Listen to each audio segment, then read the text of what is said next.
Hiya. This video is about how, well, it's partly about how the superstructure uses party politics to deflect. It's state's party politics, the state superstructure's deflection from reality par excellence. And you can't get rid of propaganda in a society of vast power, voice power, and wealth and income inequality power. You can't just get rid of society as long as that voice power is in place, and also as long as power is centralised with a clique, like at Westminster in the UK, and among a clique monopoly of news media that voice to millions, while the rest of us don't. That system is vastly unfair, and thus it relies on propaganda to maintain it. It can't be maintained with the truth, so it has to be maintained with propaganda to maintain the status quo. Now, obviously, a lot of people see through it, but the science of propaganda says just as long as enough people don't, then that unfairness and that irrationality can be maintained. So they put the propaganda out there, make it sound reasonable, and continues forever. I mean, that's how the Nazis could survive with propaganda. We think it's all irrational. How the hell couldn't they see it? But that's what we're like. And obviously, we're not gassing people, but we are a propaganda state superstructure. Indeed, I reckon the best propaganda nations are the ones where you can't see it, not the ones where you can see it. When you can see it, that's a failure of propaganda, not a success.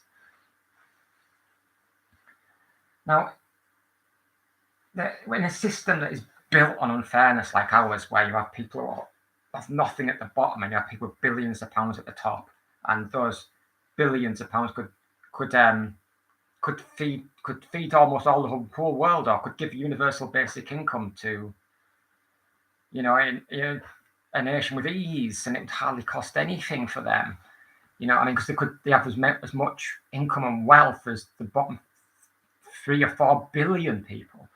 So and then you get the propaganda out there that says we can't afford to do these things.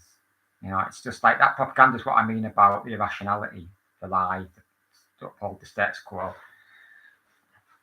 If you've got £1 million and you want to buy a Twix bar to eat, you can afford it. Well, it's similar. That's the same sort of comparison. Well, the propaganda convinced enough people that we can't afford it. We've got to, be careful. Its finances. If we tax the billionaires, then my God, we're going to be absolutely crippled. Because how can they afford it? So, and that's what they say in America with the universal healthcare. Now, when people say billionaires should pay it, they say they can't afford it. That's what they're saying now. And they're saying they can't afford it. If you've got the billionaires to fund universal healthcare, you'd have communism. We can't afford it. It's not what they all say in America, of course. Most people want universal healthcare, but there's enough to stop it. And it's not just a matter of you just need a simple majority. It's not that simple. Yeah. You have to get through this house and that house. Then the president has to sign it. And usually the houses are split. So, like, for example, Americans tend to say they vote Democrat in the presidential, vote the Republicans in the midterms, and vice versa. So what's required for change? Well, we need a redistribution of power. A redistribution of power would stop this sort of nonsense once and for all. Because say you had people who aren't born into wealth, power, and privilege. I don't know, people who just had degree, for example. They're them type of people in power. Then I'm not saying that they couldn't be corrupted. There's more to it than this. But for a first step, that would be such a relief because it'd be less propaganda. Look, the difference is this between if you have vast inequality of wealth and income, vast unfairness on a historical scale, unprecedented in human history, then obviously that power corrupts. It's going to corrupt more than if you have just less. If your inequality is less, so you might still have too much power inequality, but if you have less power inequality, you have less corruption, so you'll have less propaganda. So for example, it's like saying the following. To give an example, if you have vast monopolies, billionaire-owned corporations, news media, reach millions and millions of people in the whole world. And then you said, oh, well, if we get rid of that and we just had the local news, then maybe won't the local news be corrupted? It's not as much, anywhere near as much. Nowhere near as much. So, like, I would say that local news being the top would be sensible.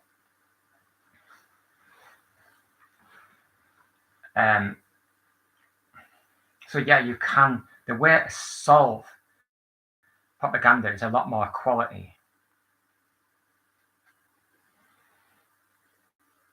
So this goes, and then once you've got the power inequality sorted, it would just naturally flow that the wealth and income inequality would lessen. Because, yeah, some people would think in a simple way, yeah, because the people at the top aren't as rich and all that, so they might be biased towards more redistribution. Well, yeah, but it's more than that. It's more than that. Once you've got rid of that inequality, there's less corruption, like I just said. I mean, like, you have to still prevent the corruption returning. So, like, you spread this power. Like, I come up with people courts to uphold a constitution that doesn't let us return to the propaganda state that we had in the past.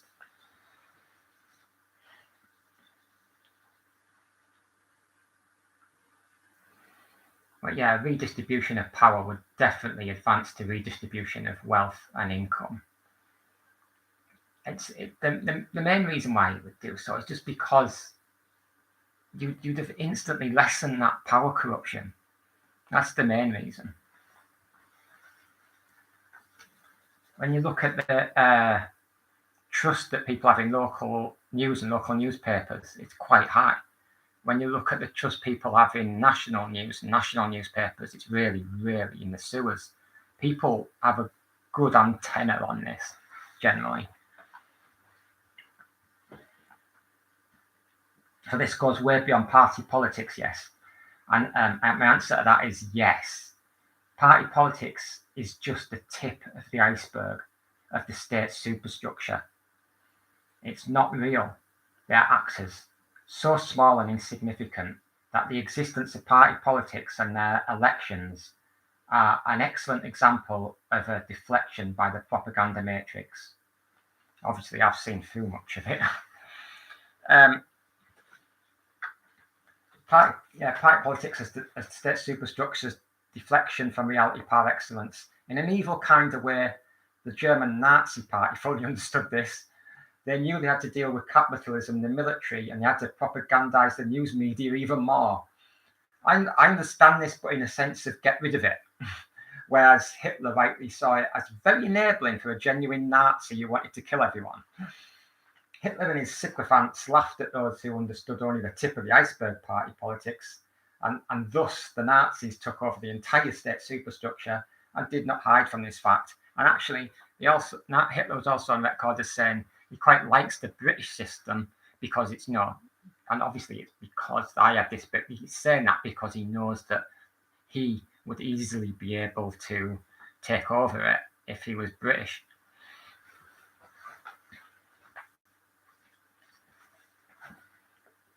I prefer systems that aren't really enabling to Nazis like Adolf Hitler, but, doesn't seem to bother our state superstructure as long as they're benefiting from it right now. That's all that counts. Doesn't matter that Nazis can take over it one day. It won't be their fault, they might think. I don't know, something stupidly justifying like that. Why do you support a Nazi enabling system? Probably don't even know they do. So prickishly silly. So yeah, the party politics though is just a deflection from reality. But one that works for the state superstructure, which is why I said if you play it back, it's a deflection from reality par excellence. That par excellence bit I said deliberately because I mean that it works for the state superstructure's propaganda matrix. It works very, very well for them.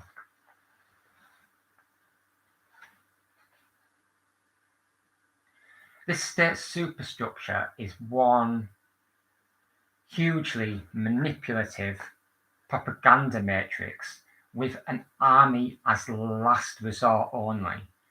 And that army as last resort is required for if the propaganda is collectively seen through by the people. So at that point, they would set the army onto the British citizens and basically kill them. So, like, this means that words like Labour, Tory, Republican, Democrat, they're just like little voice spokesy people who are just there to really support the state superstructure at all costs. And basically, they're just actors on the stage. That's just nothing. That's just something that some people get a vibe from and get poisoned by. But it has a crucial role. That nonsense acting stuff means that the state superstructure is solidly intact forever.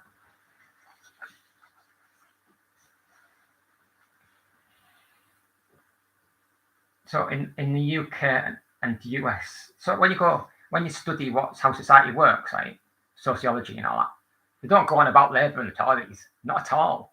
They go on about how it functions with the courts and the police and the capitalism, especially, and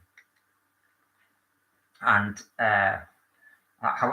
us, how it's held up by propaganda and the military. Ultimately, it's basically what I'm saying is my way of wording what is actually known by intelligent people to be reality of everyday life. I'm not deluded. It's not a conspiracy theory.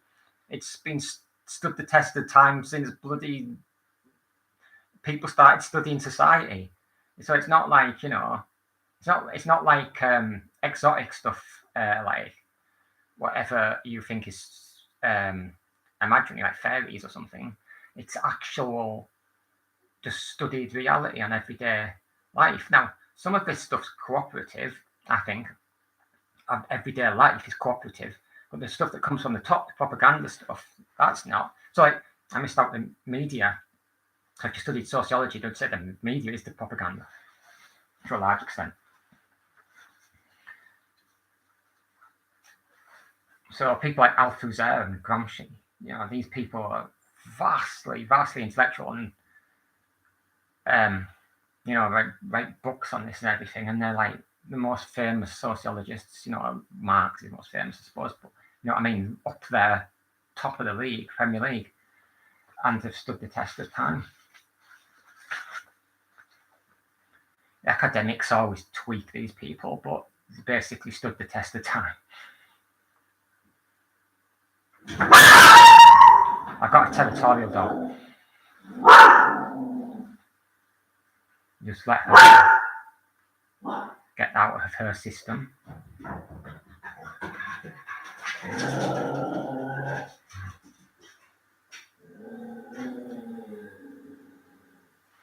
Right, so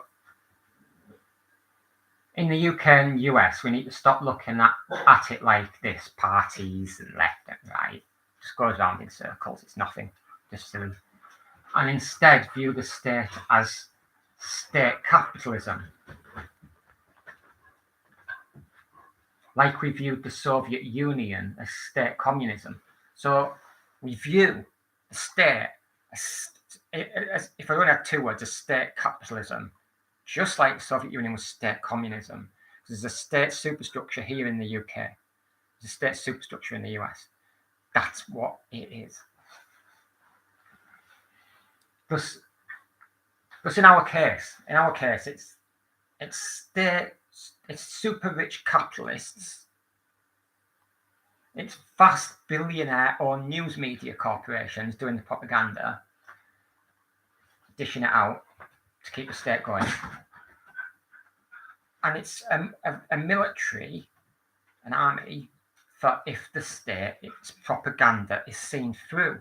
Because although I accept and understand that the state's propaganda has served them very well and has been successful for them for over a century, and they don't really need to send the army out against its own people. They have that army there in the same way that they have nukes there.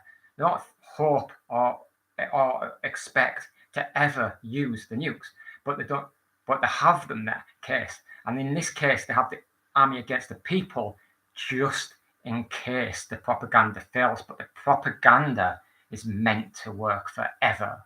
It's not meant to fail. They don't expect it to fail, and they certainly don't want it to fail. So all this inequality, it sounds very right-wing, yeah?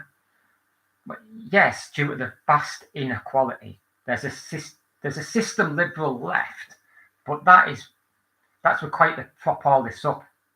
And they're a fake left, a very fake left. Really, they are extremely right-wing, presiding over some of the largest inequality in wealth and income in human history. So that's how extremely right-wing the system left are.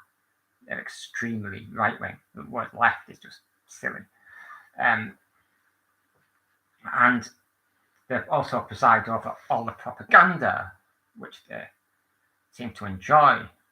And they also preside over that army as last resort should that propaganda get seen through. So that the system liberal left would send that army out onto the people to kill them, should it be necessary to do so. And it supports the US empire, which is already doing all this killing around the world. So the system's vast inequality can only be maintained with propaganda. The truth would collapse it, or at least force the military to maintain the system with force. In the situation where the military was sent out to deal with us with force and to kill us, it would mean that the state knew that they'd been seen through and had to now no longer play a silly game, and they had to just openly be our enemy.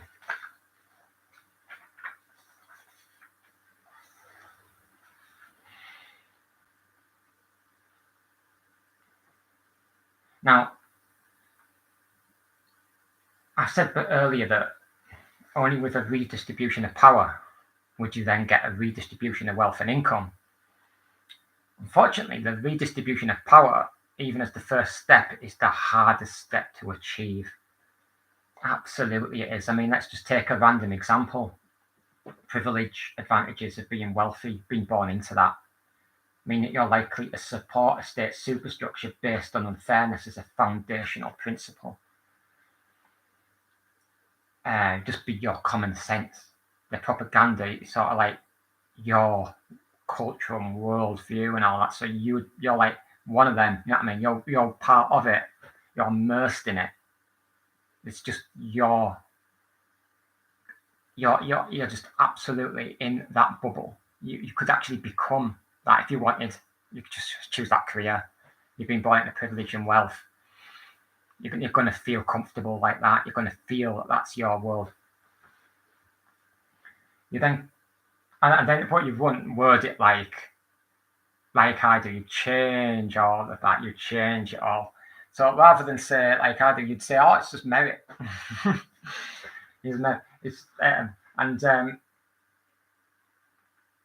Well, obviously you're born into a system in reality that makes it 10,000 times easier for you. Whereas if you'd been born at the bottom, you would be working forever and you'd never get to that top because as we can see by every country on earth, if you're born top or bottom, that's likely your place you're going to be. Of course, there's some who make it to the top. Of course there is. But by and large, your position at birth defines how you're going to do in life. And if you were to do a probability study, you're going to end up with figures like 80, 90, 92, I don't know, percent correct by place of birth. Obviously, I mean, once a lecturer put it brilliantly to the class that I was taking notes in for a disabled student. She said it's no coincidence that she's an English literature tutor, because she was born into parents who decided to flood the house with books on shelves all over the place, middle class, so they could afford to buy tons of books, and had all the classics and everything else. And she just happened to be curious about that as a child. Now, can you imagine if you'd been the exact same human being born into a family that could not afford to just flood the house with wasting money on thousands of books? And she just said that's what she was saying. That's what she said. She said that's how she explains advantage, by using herself as an example of advantage. She's not an extreme advantage like top of the state superstructure tree, like a billionaire or something, but her example is still a good example. It happens physically as well. If you're born into a country where your national sport's ice hockey, like Canada, you're going to be probably better at ice hockey than a Brit. As simple as that. It's just the same thing. It's just the same thing. You can do it on everything, but the reason why I do it on power and inequality is because that's what matters in life. That's what defines your mental health. Having to go without ice hockey your whole life because you weren't born into it is not a disadvantage.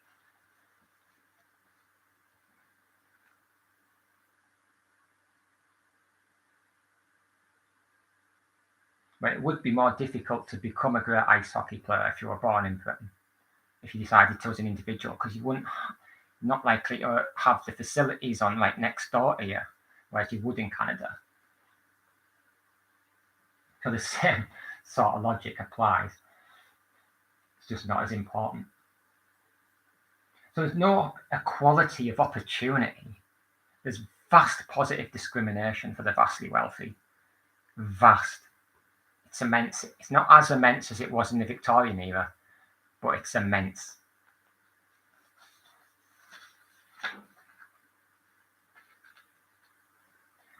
People have to see the reality so that we can live in a fair society rather than in a propaganda matrix. The most likely way this would come about is if the middle class suffered, because then they would tell the truth about society as opposed to turning a convenient blind eye to it. The state superstructure props itself up in various ways, one of which is watering down the vast unfairness a bit, so as to, e.g., include a few more people in the fruits of capitalist wealth creation. Now, just to say, I'm not a communist, and definitely not. The market distributes goods effectively over a wide area. And I'm okay with capitalist wealth creation to a certain extent. In parts, now it depends, because let's say you're on about fast AI billionaire companies, wealth creation. I'm thinking like there's an argument there for public ownership. But what I mean by supporting the market and to some extent capitalism is not like I'm some kind of market capitalist fundamentalist. Far from it. Everything I always say, massive redistribution of power is required, massive redistribution of income. I'd take it up to 80% if necessary of national wealth, GDP. Massive redistribution of wealth. Downing Street should become irrelevant, and news media, as I say, should become local. Parliament should become irrelevant. UBI should be people's income. We're talking like using all this power of the state to look after the people, not just to look after a clique of the people who are born into vast privilege and advantage. There's a massive difference. So I'm saying that capitalism and the markets to distribute effectively. Market already does distribute effectively, by the way. The capitalist part of it's a disaster. An absolute disaster. It's making all of the stuff I always go on about. It's because of it. So we shouldn't have to struggle to redistribute wealth and income it's bizarre that we do. It's just like, it should be common sense. But the propaganda ensures that propagandists try to claim common sense. They try to claim common sense because it serves them so well. It maintains the billionaire top and the homeless bottom. And most people, when you look at this, what they're showing, when you're showing the facts to the people in a study, this is the distribution of income there, even though they are already cynical, they end up shocked. It's far worse than they think. It's not based on merit. It's not based on equality. It's based on oligarchy.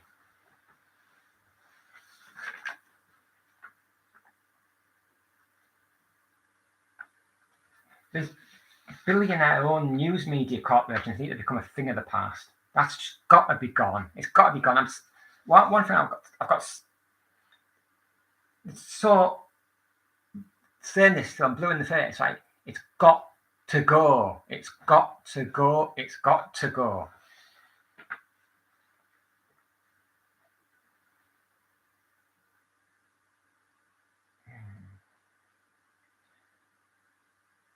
So yeah, I think I've almost come to the end of this. I think.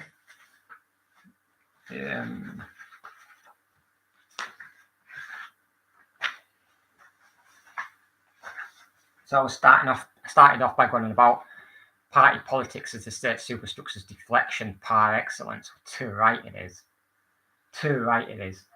We are one massive manipulative state superstructure propagandist matrix, oligarchy, etc., etc. Phone's ringing, so I'll leave it there. That'll be the end of this video.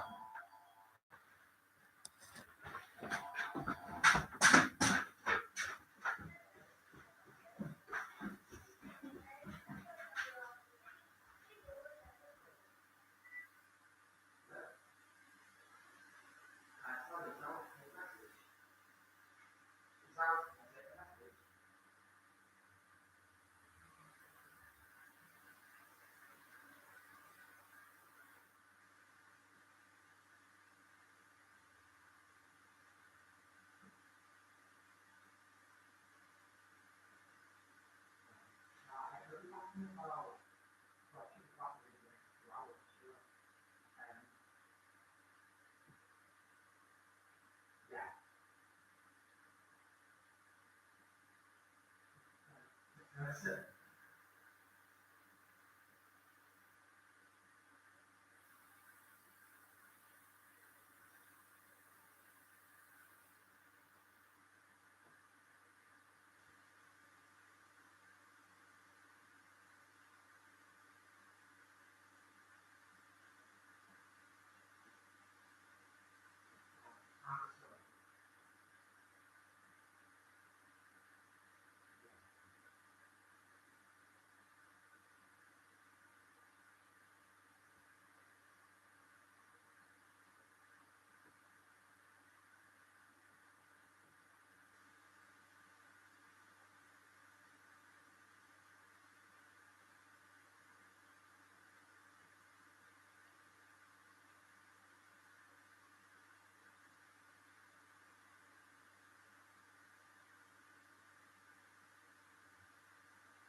I'll just get a pen.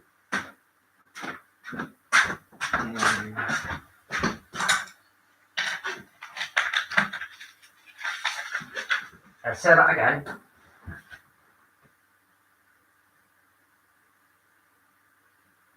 Yeah.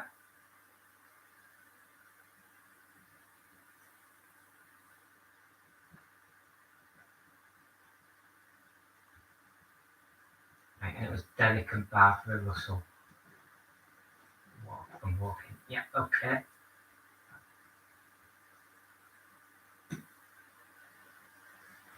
Oh, 183 762 993. Okay.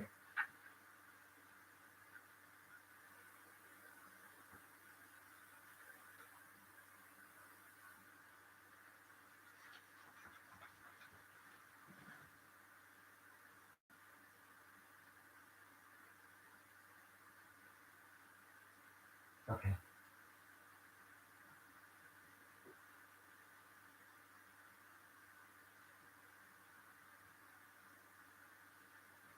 Oh, 1483.